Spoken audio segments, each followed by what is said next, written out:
Welcome back to the channel. If you're new to the channel, then welcome to the channel. Today's video is all about power. We've done videos like this before, but this is all about all powers. What do you call them? Solar generators?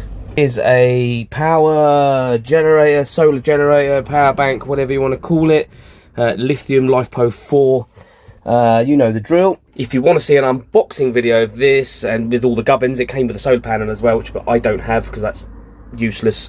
Then check out my daughter's channel and you can see her review of it and what she thought of it. Obviously I've got it, so she didn't keep it. So this particular one is the allpowers R1500, which is a 1152 watt hour capacity and an 1800 watt inverter in there. Comes with various inputs for your needs, of course, and it has a nifty wireless phone charger for 2 phones up there, which is cool.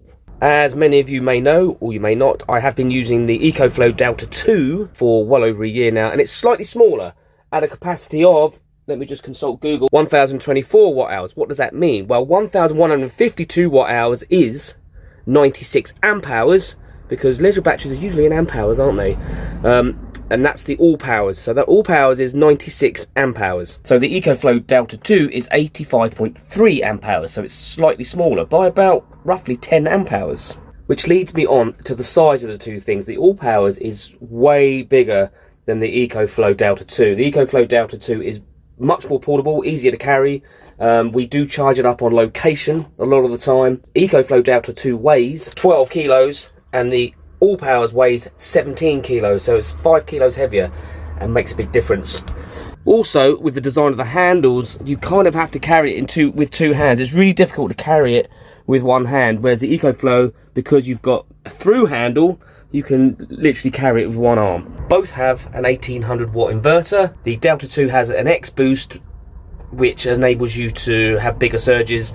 I'm not sure about this one, whether it has that kind of thing. Probably does. Yep, it has a 3000 watt surge. You can add up to 650 watts of solar to the all powers and only 500 watts on the EcoFlow. And you can add 2 expansion batteries via these little ports here, increasing it to a whopping 4608 watt hours. But having said that, the size of this thing, I don't know where you would put those batteries in here. They're advertising it as ideal for van life, caravans, boats, etc, etc. The Delta 2 has been really great for van life because it's a good size. I can put it in a bag, I can take it to a coffee shop, I can take it to McDonald's or Timmy's, wherever, and charge it to work, which I sometimes do. It's not a hassle. This being 5 kilos heavier, you have to kind of carry it with 2 arms. I can't get it in a bag. It's just too big and bulky for that. The solar panel that it came with was a 200 watt solar panel. Not really adequate for the size of it. You do need probably at least a 400 watt or a 500 watt. It's going to take all day of sunshine to charge that off of a 200 watt panel.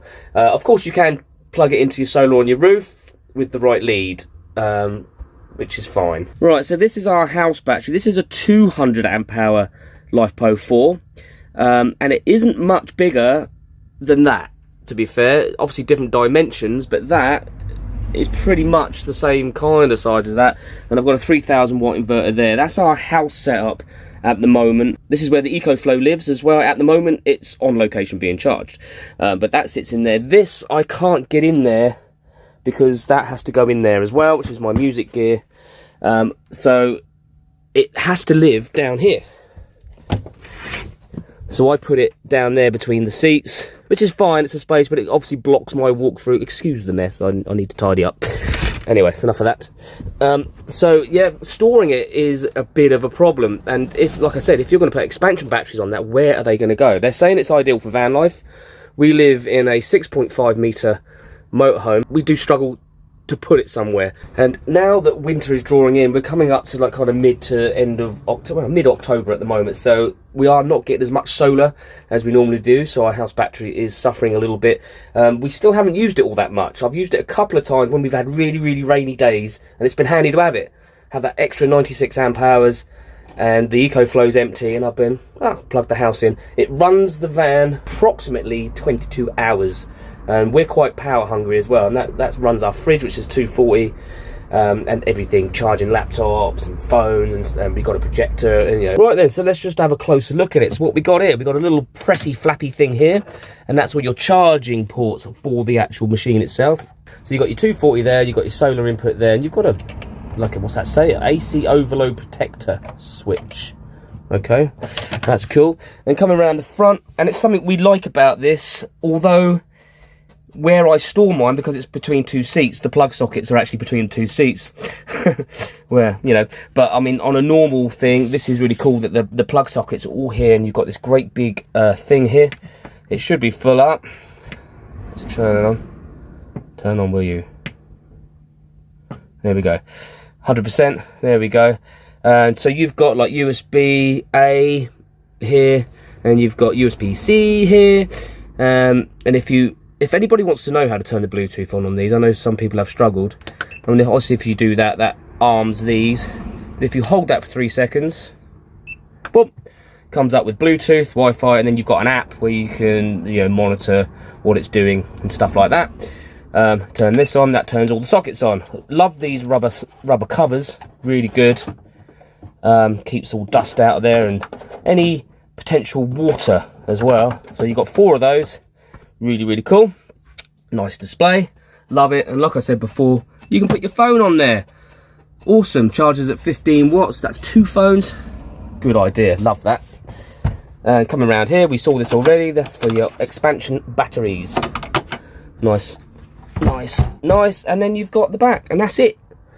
Really simple. And if anybody wants to screenshot that, you can. That is all the specs.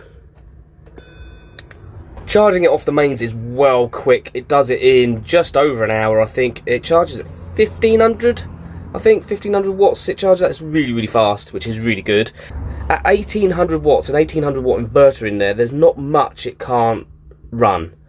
So it will run microwaves, blenders, hair dryers, hoovers, anything like that. So that's really cool. And it is quite a large capacity. 96 amp hours isn't too shabby for a LifePo 4, because you can run them all the way down as well. So it's not like your lead acid batteries where you can only use half the capacity and blah, blah, blah. So it is a decent size. Obviously, we're going to keep it and use it for the winter. We wouldn't have necessarily chosen this one. I was looking at getting an expansion battery or a second EcoFlow Delta 2 to boost our power up a bit. Obviously, we're looking at upgrading our house battery. Looking at the Fogstars, they've got like I think it's a 460 amp hour, I don't know. But we're looking at those as well and upgrading that, and we've upgraded our solar, and we're going to continue to upgrade our solar a little bit more. But yeah, we're going to keep this for the time being. It is big. This is the problem with it for us, and it was for Harley, and the reason that she didn't keep it. It's too big.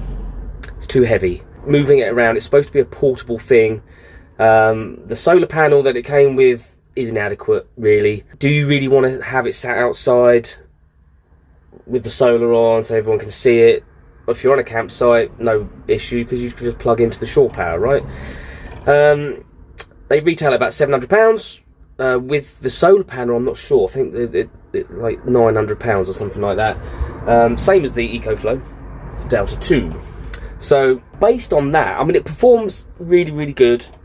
It charges really, really fast. It does everything. I haven't had a problem with it. It does everything that I've thrown at it. It does it. It's good for that. I love the phone charging thing on top. That's really cool. I wish the EcoFlow did that.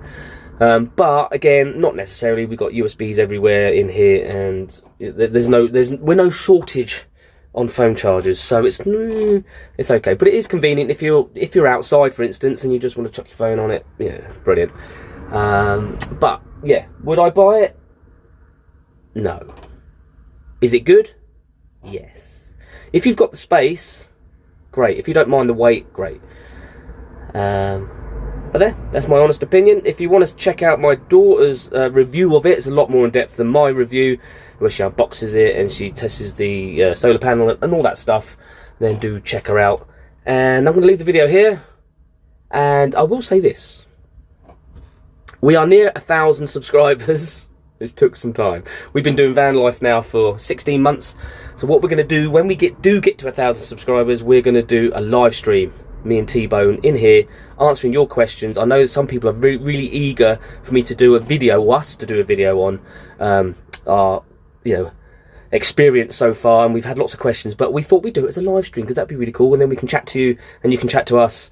So we'll do that as a celebration as well of our 1,000 subscribers. So please do hit the subscribe button, like and comment and all that good stuff. God bless you. Peace till next time. Adios.